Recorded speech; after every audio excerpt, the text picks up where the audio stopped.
이 시간 성경 말씀은 창세기 23장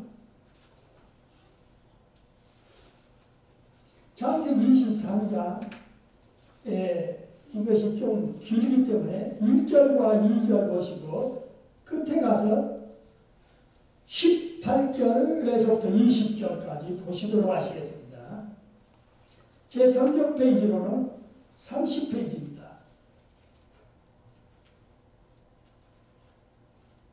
먼저 1절과 2절 읽고 넘어가서 18절 끝으로 읽겠습니다. 먼저 1절부터 시작. 사라가 127세를 살았으니 이것이 곧 사라가 누린 해수라. 사라가 가나안 땅 헤브론 곧 기르아르바에서 죽음에 아브라함이 들어가서 사라를 위하여 슬퍼하며 애통하다가 이제 넘어가서 18절서부터 성문에 들어온 모든 헷족속이 보는 데서 아브라함의 소유로 확정된지라. 그 후에 아브라함이 그 안에 사라를 가나안 땅 마므레 앞 막벨라 앞 굴에 장사하였더라. 마므레는 곧 헤브론이라. 이와 같이 그 밭과 거기에 속한 굴이 헷족속으로부터 아브라함이 매장한 소유지로 확정되었더라. 아멘. 오늘 이 아침의 시간에 말씀의 제목은 하나님께서 주신 땅을 약속의 땅으로 만든 아브라함이라는 말씀으로 은혜를 나누고자 합니다. 사람은 누구도 이 세상에 태어나 한평생을 살다가 반드시 죽는 것입니다. 그러나 죽음을 피하고 싶은 것이 우리 인간의 본능인 것입니다. 그러나 어느 누구도 이 죽음을 피할 수는 없는 것입니다. 그래서 이브리서 9장 27절의 말씀에 한 번 죽는 것은 사람에게 정해진 것이요 그 후에는 심판이 있으리니 라고 이렇게 말씀합니다. 아담도 노아도 아브람도 다윗도 다 살다가 죽었습니다. 우리가 사랑하는 예수님께서도 죽으셨습니다. 그러나 오직 예수님만이 부활을 하셨습니다. 우리도 언젠가는 죽는 것입니다. 아브라함이 사랑한 자기의 여인 사라가 127세를 이르기로 이제 죽었습니다. 아브라함보다 10살 아래인 이 사라가 한마디로 먼저 죽었습니다. 이 죽음에는 순서가 없다는 것입니다.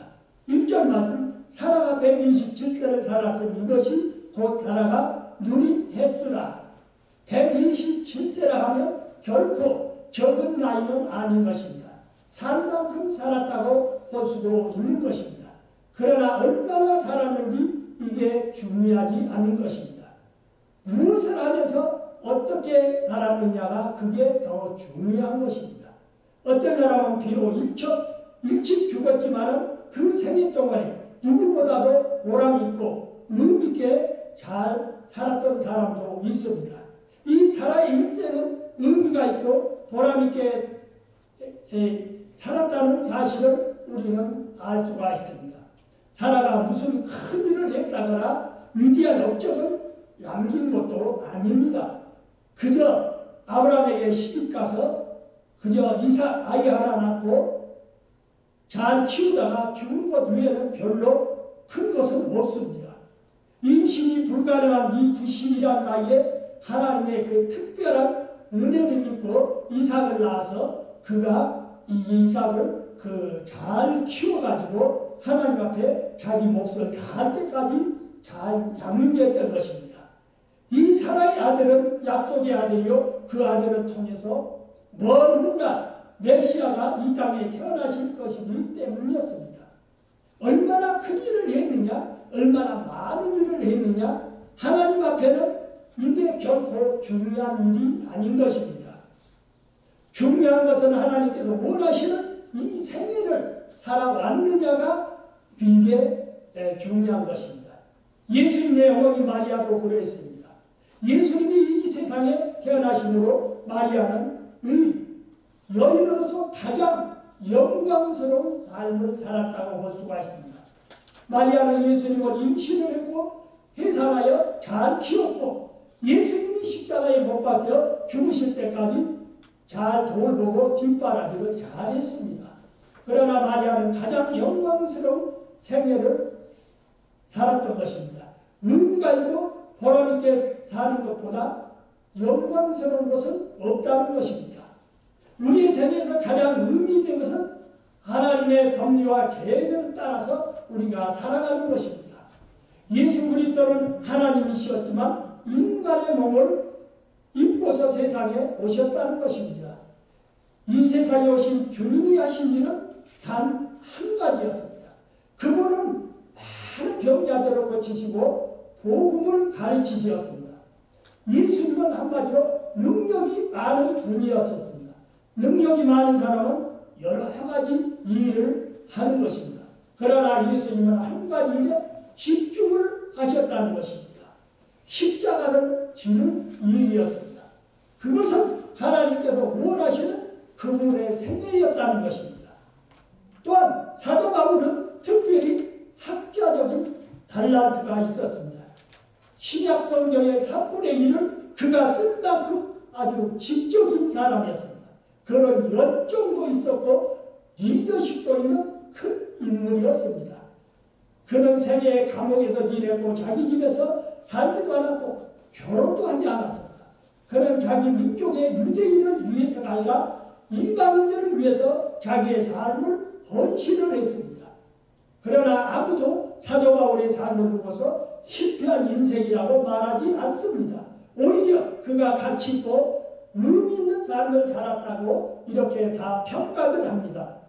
다른 모든 가능성을 포기할 때 내게 주어진 하나의 목적과 삶의 방향을 향해서 우리가 걸어갈 수가 있는 것입니다.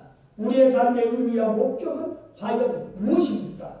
무엇을 위해서 이 세상에 태어났고 무엇을 하다가 하나님 나라에 갈 것입니까? 사랑하는 인상을 잘 키우고 하나님께 바치는 한 가지의 이 목적을 위해서 그는 삶을 살아왔다고 하는 것입니다. 2절 맞습니다. 사라가 가나안 땅 헤브론 곧 기럇 아르바에서 죽음에 아브라함이 들어가서 사라를 위하여 슬퍼하며 애통하다가 이 헤브론이라는 장소가 여기서 나옵니다. 사라가 바로 여기서 임종한 곳입니다. 아브라함은 갈대아 우르를 떠나가지고 하나님께서 지시한 땅으로 믿음의 여행을 이제 떠나왔습니다. 하지만 도착한 곳에 바로 기근이 있었습니다. 그는 당황을 해가지고 인간적인 판단을 따라서 잠시 애굽으로 피신을 했습니다. 그 후에 아브라함은 다시 돌아와 양을 치면서 살았고 그 땅에서 식구와 재산이 이제 많이 불었습니다. 조카 롯은 소돔으로 이제 떠났고 아브라함은 홀로 이 땅에 남았던 것입니다. 하나님은 홀로 남은 아브라함에게 나타나서 하시는 말씀이 보이는 이 땅을 내가 너와 네 자손에게 주리니 영원히 이르리라 라고 말씀을 하셨습니다. 하나님이 말씀하신 땅이 바로 이 헤브론 땅입니다. 아브라함은 그곳에 거하면서 하나님 앞에 단을 쌓고 여호와의 이름을 거기서 불렀던 것입니다. 그리고 사라는 바로 헤브론 땅에서 임종을 이제 맞이한 것입니다. 아브라함은 사라의 시체를 보면서 애통해하면서 눈물을 흘렸습니다. 사랑하는 사람은 이 눈물을 흘리는 그 모습은 참으로 아름다운 것입니다. 예수님께서도 나사로의 죽음을 보고 애통을 하셨습니다. 예수님은 그 애통하게 했고 아브라함의 눈물을 흘리게 하는 것이 바로 이 죽음이라는 것이 무엇일까요? 로마서 6장 23절을 보면 죽음은 바로 죄 때문에 왔다는 것입니다. 하나님께는 이 죽음이라는 것이 존재하지 않는 것입니다. 인간은 태초에 하나님의 형상대로 지으심을 받았기 때문에 이 죽음을 경험하지 않고 살도록 창조가 원래 되어 있었습니다. 태초 인간에게는 죽음이 존재하지 않았습니다. 그런데 인간이 죄를 지음으로 말미암아 죽음이 왔고 절망과 좌절과 어둠의 세계가 왔다는 것입니다. 인간에게 있는 현실의 주제는 죽음과 병과 절망과 두려움인 것입니다. 그러나 하나님은 인간의 죽음의 존재가 아니라 영생하는 존재로 만드셨던 것입니다. 어찌 보면 죽음은 인생의 끝이요 그 죽음이 인간을 지배하는 것 같기도 합니다. 그러나 죽음이 정복하지 못한 영역이 또한 있다는 것입니다. 바로 예수 그리스도이신 것입니다.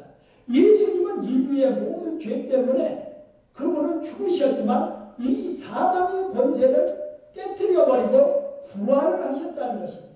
그러므로 누구든지 예수 그리스도를 믿는 자들은 예수님과 동일하게 장차 부활을 하는 것입니다.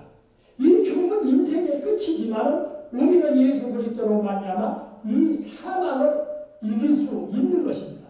그래서 정말 성령이 충만하고 믿음을 가진 사람들은 임종할 때 죽음을 두려워하지 않는 것입니다. 사람은 죽었고 우리도 반드시 죽음이 있다는 것입니다. 그러나 예수 그리스도 안에 있는 자들은 이 사망의 권세를 이기고 부활할 수 있는 그 승리가 반드시 있다는 것입니다. 3절과 4절의 말씀입니다. 그 시신 앞에서 일어나 나가서 해쪽 속에 말하 이르되 나는 당신들 중에 나그네여 거류하는 자이니 당신들 중에 내게 매장할 소유지를 주어 내가 나의 죽은 자를 네 앞에서 내어다가 장사하게 하시오. 이 아브라함은 자신이 살고 있는 땅에 해쪽 속을 찾아가서 매장지를 팔라고 요청을 합니다. 이 아브라함은 자신을 가리켜 나그네요 거류하는 자라고 이렇게 말하고 있는 표현을 볼 수가 있습니다. 자기 자신의 처지를 분명히 이해하고 사는 사람은 이 세상을 현명하게 살아갈 수가 있는 것입니다. 아브라함만이 나그네가 아니라 우리들의 인생도 바로 나그네라는 것입니다. 그럼에도 우리는 마치 이 세상에 영원히 살아갈 주인공처럼 생각하기 때문에 우리가 무슨 기득권을 빼앗기면 섭섭해하고 억울해하는 것입니다. 5절과 6절의 말씀입니다. 해족속이 아브라함에게 대답하 이르되 내 귀여 들으소서. 당신은 우리 가운데 하나님의 세우신 지도자이시니 우리 미우신 중에서 좋은 것을 택하여 당신의 죽은 자를 장사소서. 우리 중에서 자기 미우신에 당신의 죽은 자 장사를 금할 자가 없으리라. 아브라함 그 당시 주변 사람들에게 존경과 사랑을 받았던 것 같습니다. 해족 속의 사람들은 아브라함이 그들의 지도자이므로 사라의 미장지를 선택을 해서 사용하는 것이 당연하다고 이렇게 생각했습니다. 그러나 아브라함의 이 생각은 완전히 달랐습니다. 비록 거저 쓸 수 있는 자격이 있다 할지라도 그 땅을 반드시 사게 해달라고 간청을 했습니다. 7절에서부터 9절 맞습니다. 아브라함이 일어나 그 땅 주민 해족 속을 향하여 몸을 굽히고 그들에게 말하여 이르되 나로 나의 죽은 자를 내 앞에서 내어다가 장사게 하는 일이 당신들의 뜻일진데 내 말을 듣고 나를 위하여 소알의 아들 에브론에게 구하여 그가 그의 반머리에 있는 그의 막벨라 굴을 내게 주도록 하되 충분한 대가를 받고 그 굴을 내게 주어 당신들 중에서 매장한 소유주가 되게 하기를 원하노라 하네. 이 아브라함은 해족 속을 향해서 몸을 굽혔습니다. 여기서 아브라함의 그 겸손과 아름다움을 우리가 볼 수가 있습니다. 우리들이 상대방에게 고개만 숙여도 말만 부드럽게 해도 모든 어려운 문제는 쉽게 해결되는 것입니다. 우리는 아브라함에게서 항상 허리를 굽히고 겸손하게 요청하는 이 모습을 이 말씀 속에서 볼 수가 있습니다. 아브라함에게는 미리 마음에 정해준 땅이 있었다는 것입니다. 에브론이라는 사람의 이 막벨라 굴이었습니다. 10절과 11절 말씀. 에브론이 해쪽 속 중에 앉아있더니 그가 해쪽 속 그 성문에 들어온 모든 자가 듣는 데서 아브라함에게 대답하 이르되 내 주여 그리 마시고 내 말을 들으소서. 내가 그 밭을 당신에게 드리고 그 속의 굴도 내가 당신에게 드리되 내가 내 동족 앞에서 당신에게 드리오니 당신의 죽은 자를 장사소서. 그 땅의 주인이었던 에브론이 아브라함의 말을 듣고서 아브라함에게 굴과 밭도 다 주겠다고 여기서 말하고 있습니다. 그리고 모든 동족 앞에서도 약속을 했습니다. 이것도 3번이나 거듭 주겠다고 했습니다. 그러나 아브라함은 계속 간청하여 그 굴을 내가 공짜로 안 받겠다는 것입니다. 그 굴을 사겠다고 고집을 했고 여러 사람들 앞에서 그것을 확실하게 공중을 했다는 것입니다. 12절과 13절. 아브라함이 이에 그 땅의 백성 앞에서 몸을 굽히고 그 땅의 백성 듣는 데서 에브론에게 말하 이르되 당신이 합당히 여기면 청하건대 내 말을 들으시오. 내가 그 밭값을 당신에게 주리니 당신은 내게서 받으시오. 내가 나의 죽은 자를 거기에 장사하겠노라. 이 아브라함이 굳이 그 땅을 사려고 하는 이유는 두 가지로 우리가 생각해 볼 수가 있습니다. 첫째는 그냥 인간적으로 염치 없는 행동을 하지 않겠다는 그의 각오도 있었겠지요. 우리 예수를 믿는 삶의 태교 중에서 중요한 덕목이라고 우리가 생각할 수가 있습니다. 우리가 예수님을 믿게 된 것은 참으로 우리가 공짜라고 볼 수가 있습니다. 그 은혜가 너무 크기 때문에 우리는 거저 받을 수밖에 없는 것입니다. 우리가 노력하거나 살 수 있는 것도 또한 아닙니다. 그러나 그 은혜를 받은 사람은 공짜로 살면 우리는 이 땅에서는 안 되는 것입니다. 아브라함은 그렇게 하지를 않았다는 것입니다. 공짜를 받으면 어떤 면에서는 사람이 떳떳하지 못합니다. 하나님은 우리에게 지혜도 주셨고 건강도 주셨고 창의력도 또한 주셨다는 것입니다. 우리가 예수님을 믿기 때문에 우리는 더 많은 노력을 하고 또 고생도 하고 더 땀을 흘려야 합니다. 그러나 아브라함은 이런 이유보다도 더 중요했던 둘째 이유가 있었기 때문에 그 땅을 사려고 했던 것입니다. 바로 이 땅이 하나님께서 약속하신 땅이었기 때문입니다. 이제 행복 속에서 그 땅을 사서 약속의 땅으로 만드는 일을 하려고 하는 것입니다. 지금 아브라함은 장차 이 땅이 자손에게로 갈 거라고 생각했습니다. 우리가 생각할 수 있는 것은 아브라함이 샀던 이 헤브론 땅으로 인해서 그 가나안 땅이 460년 후에 그 자손들이 그 땅에 들어가게 되는 것입니다. 우리는 이 하나님께서 이 땅을 주겠다고 약속하셨더니 그저 기다리다 보면 내 손에 들어올 거라고 생각할 수도 있습니다. 그러나 그렇지 않습니다. 이 땅이 하나님의 땅이라고 한다면 그 땅을 하나님의 땅으로 만들기 위한 우리들이 해야 할 일이 있다는 것입니다. 우리가 노력하고 일쓰고 돈을 벌어서 하나님의 땅으로 만들어 가야 하는 것입니다. 바로 아브라함이 그랬던 것입니다. 아브라함은 그 땅을 사서 하나님의 약속의 땅, 고기 땅으로 만들어 가려고 이미 그 마음속에 믿음을 가지고 있었다는 것입니다. 이것이 바로 주기도문 속에 있는 뜻이 하늘에서 이루어진 같이 땅에서도 이루어지는 것이라고 우리가 말할 수 있습니다. 이 세상을 변화시킬 수 있는 것도 마찬가지입니다. 하나님이 이 땅에 복주겠다고 말씀하셨으면 모든 우리 믿는 그리스도인들은 이 땅의 질서를 잘 지키고 좋은 나라로 만들어야 하는 책임이 있다는 것입니다. 하나님의 약속의 땅으로 주겠다고 말씀하셨기 때문에 아브라함에게는 비전이 있었던 것입니다. 그는 고향으로 돌아가지 않고 이 땅에서 이제 살다가 이 세상을 떠나야겠다고 생각했습니다. 더 나은 본향인 축복의 땅이 있었기 때문입니다. 비록 이방 땅이었지만 헤브론은 하나님께서 약속하신 땅이었기 때문에 아브라함은 그곳에서 죽기로 이제 작정을 한 것입니다. 그래서 그 땅을 이제 결심을 하고 산 것입니다.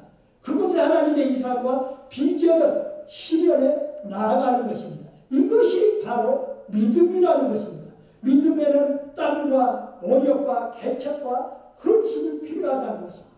저는 그래요. 이 성경도 이렇게 참으로 누군가 노력하고 애써서 또 물질을 들여서 이 성전을 마련했습니다. 우리는 이 성전을 통해서 우리 아버지 하나님께 예배를 드립니다. 우리는 물론 성전이 중요하지만 이 집을 통해서 하나님께 예배를 드릴 수 있다는 게 그게 바로 믿음이요 하나님께 영광인 것입니다. 창세기 25장 9절을 보면 그 막벨라 아브라함 굴에 아브라함도 묻히고 이삭도 묻히고 야곱도 거기에 장사가 되었습니다. 이 변함없는 아브라함 땅이었다는 것입니다. 이 아브라함은 그 땅을 그래서 결코 끝까지 사겠다고 주장하고 샀던 것입니다. 공짜로 주겠다고 해도 그것은 거절하고 값을 지불하고 그 땅을 샀던 것입니다. 14절부터 18절의 말씀 에브론이 아브라함에게 대답하여 이르되 내 주여 내 말을 들으소서. 땅값은 은 400세겔이니 그것이 나와 당신 사이에 무슨 문제가 되니까 당신의 죽은 자를 장사하소서. 아브라함이 에브론의 말을 따라 에브론이 해쪽 속에 들는 데서 말한 대로 상인이 통용하라 은 400세겔을 갈아서 에브론에게 주었더니 마므레와 막벨라 있는 이 에브론의 밭, 곧 그 밭과 거기에 속한 구와 그 밭과 그 주위에 들린 모든 남과 성문에 들어 모든 해족속이 보는 데서 아브라함의 소유지로 확정된지라. 거기 불과 밭과 그 주위에 있는 땅을 아브라함에게 다 주었습니다.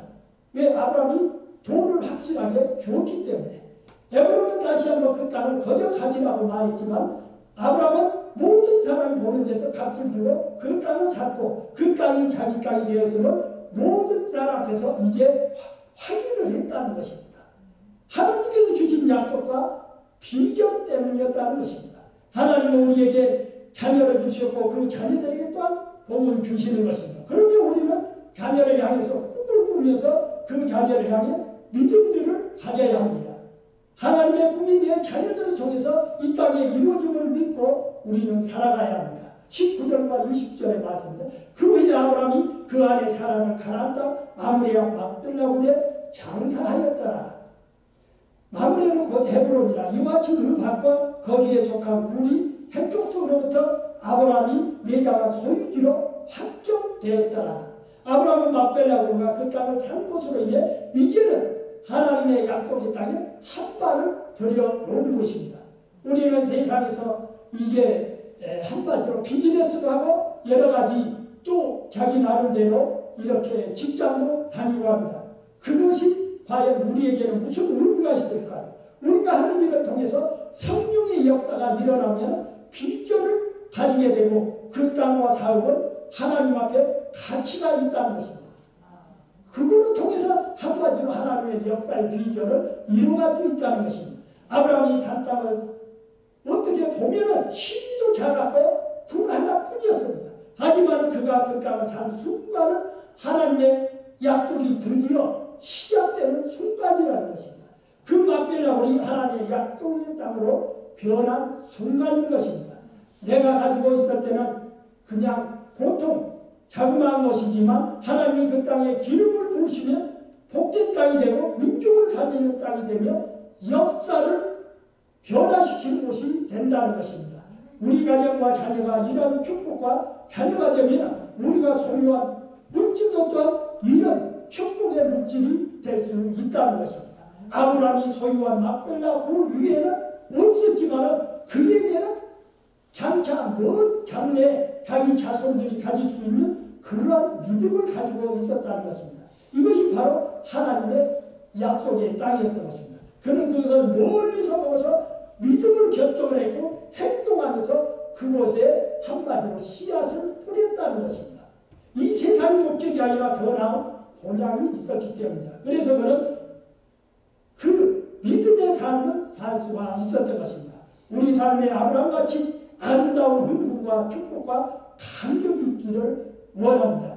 비록 내가 가진 돈이 얼마 되지 않고 또 가진 재산도 별로 없지만 하나님이 내 자녀를 통해서 하나님의 약속을 이루실 것을 여러분 믿으십시오. 하나님의 약속과 비전이 충만하기를 우리 사랑하는 성도님 가정 위에 함께 하시기를 주님의 이름으로 축복합니다. 우리 아버지 하나님